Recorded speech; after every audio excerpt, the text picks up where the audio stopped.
जाकर अग्नि में हवन करके ब्राह्मणों से स्वस्ति वाचन कराया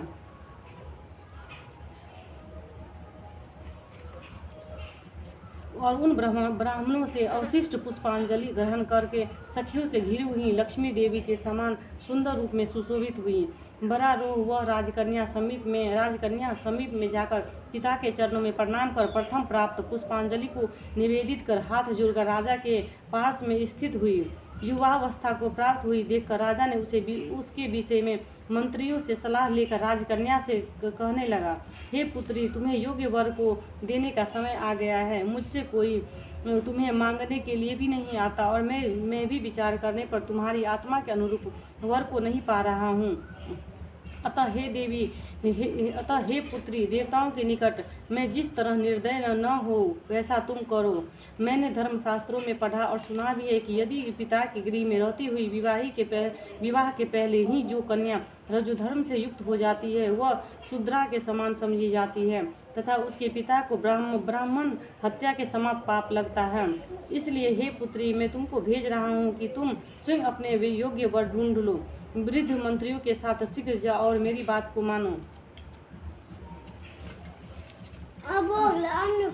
इसके बाद जैसा कहते हैं वैसा ही होगा। ऐसा कहकर सावित्री घर से निकलकर राज ऋषियों के शरण में तपोवन की ओर चल पड़ी और वहां पहुंचकर माननीय वृद्धजनों को प्रणाम कर सभी तीर्थों और आश्रमों से जाकर पुनः मंत्रियों के साथ सावित्री अपने गृह पर आ गई और वहां पर पिताजी के समक्ष पवित्र देवर्षि नारद को बैठे हुए देखा। आसन पर बैठे हुए नारद जी को प्रणाम कर मुस्कुराती हुई जिस कार्य के लिए वन में गई थी सारी कथाएं उनसे कहने लगी। सावित्री बोली, हे देवर्षि नारद जी, साल्व देश में धर्मात्मा घुमसेन नामक से विख्यात एक क्षत्रिय राजा है जो देववश अंधे हो गए हैं। उस समय उनको छोटा सा एक बालक और उनकी माँ थी। ऐसे समय में अवसर पाकर उनका पूर्व वैरी रुक्मी नामक एक सामंत राजा ने उनसे छीन लिया। अतः वह आर्य घुमसेन छोटे बच्चों को साथ लिए हुए अपनी स्त्री के साथ जंगल की ओर चल दिए। उनका वह पुत्र वन में ही बड़ा होकर परम धार्मिक सत्य बोलने वाला अतः अपने अनुरूप पति समझकर मैंने उसे मन से वरण कर लिया है। अब हमने पढ़ा। यह सुनकर नारद जी ने कहा, हे राजन, सावित्री ने यह बड़ा कष्टप्रद कार्य कर डाला। बाल बुद्धि होने से इसने केवल गुणवान समझकर सत्यवान को वरण कर लिया।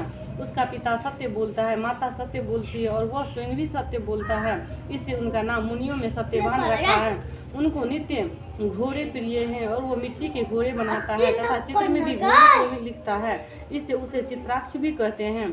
सत्यवान दान में गुण में रंती देव के शिष्य के समान है। ब्राह्मणों की रक्षा करने वाला और सत्यवादी और औसीनर शिवी के समान है। ययाति के समान उदार, चंद्रमा के समान देखने में लगने वाला, रूप में दूसरे अश्विनी कुमार के समाप और घुमतसेन के नाम से बलवान है। किंतु उनके केवल यही एक दोष है कि दूसरा कोई नहीं कि सत्यवान आज से ठीक 1 वर्ष पर छिनायु हो जाने से देह हत्या कर देगा। इस प्रकार नारद जी की बात सुनकर राजकन्या सावित्री ने राजा से कहा, चुप ना, बट राजा लोग किसी से एक बार कोई बात कहते हैं, ब्राह्मण एक ही बार कहते हैं और एक ही बार कन्या दी जाती है। ये तीनों कर्म एक ही बार किए जाते हैं। दीर्घायु हो अथवा अल्प आयु, गुणवान हो अथवा निर्गुण, वर को एक बार वरण कर लिया, अब दूसरे वर को वरण नहीं करूंगी।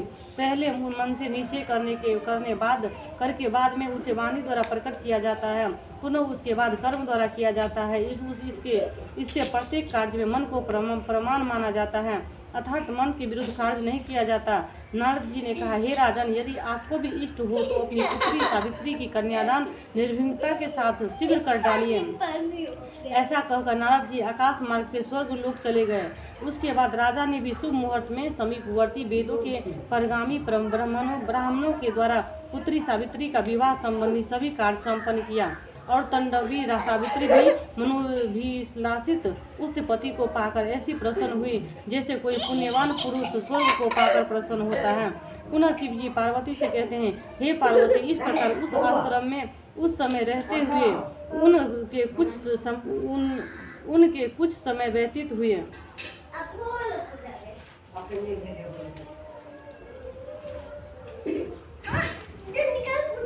उस समय केवल एक भार्या सावित्री ही ऐसी थी जिसके चित्त में रात दिन जो नारद की कही हुई बात थी उसकी याद बनी रहती थी। उसके बाद बहुत दिन बीत जाने पर वह समय आ गया कि जिसमें सत्यवान को मरना था। अतः सावित्री नारद की कही हुई मरण की स्थिति को हृदय में गिनती हुई ज्येष्ठ मास के शुक्ल पक्ष को द्वादशी तिथि को सायंकाल में आज से चौथे दिन मेरे पति को मरना चाहिए, यह सोचकर दिन रात्रि तक निराहार व्रत रहने का उद्देश्य रखकर रात दिन आश्रम में स्थिर रूप से रहने लगी। इसके बाद दिन 3 रात्रि बीत जाने पर प्रातः काल स्नान कर देवताओं को तर्पण करने के बाद चारों हाथ सावित्री ने सास ससुर का पाद वंदन किया। इसके बाद जब कुल्हाड़ी लेकर सत्यवान जंगल की ओर चला तब जाते हुए अपने पति के पीछे पीछे सावित्री भी चली। वन में पहुंचकर सत्यवान जल्दी से फल पुष्प समिंधा और पूसा तथा सूखी लकड़ियों को इकट्ठा कर ले जाने योग्य भार बनाने लगा।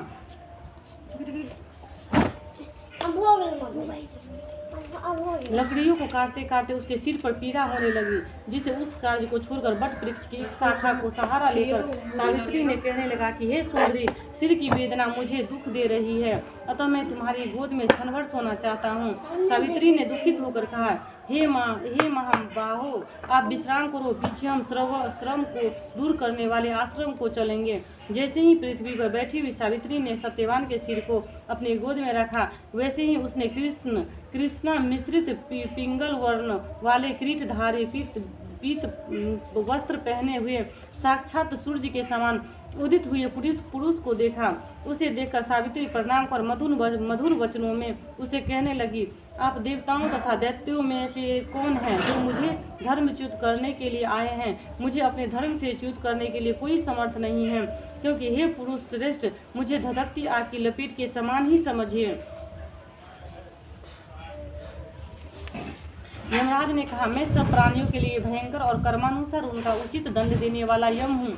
सो हे पवित्रता सावित्री, समीप में पड़े हुए तुम्हारे इस पति की आयु समाप्त हो गई है, इसे यमदूत पकड़ कर नहीं ले जा सकेंगे, इसलिए मैं स्वयं आया हूँ।